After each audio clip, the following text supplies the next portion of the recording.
and you said you will have an access to a portal. Are you going to allow us to have an API access to that portal? And are we able to get it maybe 2 to 3 weeks prior for purpose of integration? The third issue is the issue of the transmission that has been raised earlier. Is that the process wasn't as successful in the simulation. Are you able to give us, number one, that the same can be done again? Number two, whether the same can be commenced where all the police stations are tested so that we are able to successfully stress test the entire infrastructure. Thirdly, in the 2017 elections, there was the issue of the servers. Are we having our data stored locally, or is it being hosted outside? And if it is stored locally, how certain are we that the entire transmission from the entire 46,000 polling station will be successful? Additionally, Mr. Chair, just on the earlier issue of the Teams kit, you did transfer from the old infrastructure provider to a new service provider with the Smartmatics. How certain are we that the entire data that was originally stored by the earlier service provider has been transferred? This in regard to it was not successfully done, it was not successfully ported.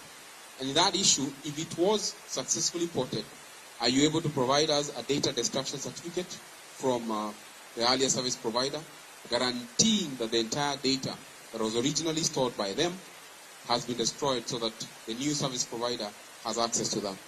And finally, Mr. Chair, the data will be transmitted from each of the polling stations through a secure connection. How secure is the entire connection? Because earlier the CEO alluded to the fact that the transmission or each of the KIMS kit will remain offline until the time of connection. So technically, any KIMS kit can be able to transmit, because technically it means that if the KIMS kit are not necessarily online, the issue of geofencing is not there. The CEO talked about each of the KIMS kits, because what is geofence technically is the SD card, but not the actual hardware, which should be restricted to operate within a given area. So what you have locked within each of the polling stations is the SD card, but not the actual hardware that we expect should be locked. Because if you don't lock the specific, we have information that about 4,000 KIMS kits are lost. So technically, you're saying that anybody can walk in with any KIMS kit and be able to have access to the same. So provide us that update at least, so that we're able to be sure of that. Then finally, the connectivity issue, Mr. Chair. Just for a second. We are saying that each of the polling centers will provide an image.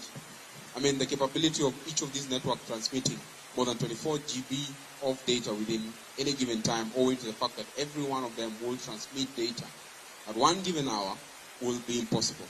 In the last 2017 election, the biggest challenge was that the data was transmitted at the given time and was text data. This time it will be image data.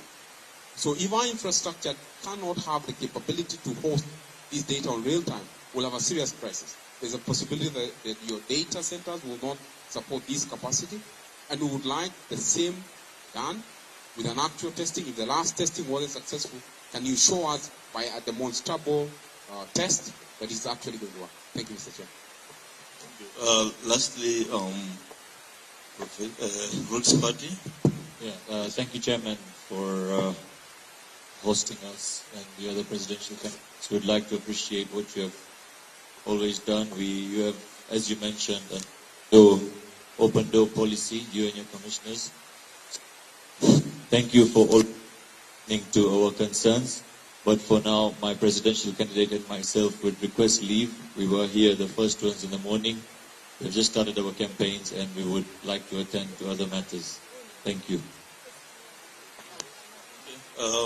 Thank you. I will ask Professor, you and CEO and anybody from the technical team to make comments on the issues that have been raised. But just suffice to say that at every polling station we shall have sufficient result forms for all the agents of presidential candidates. who will be in attendance. Yeah, only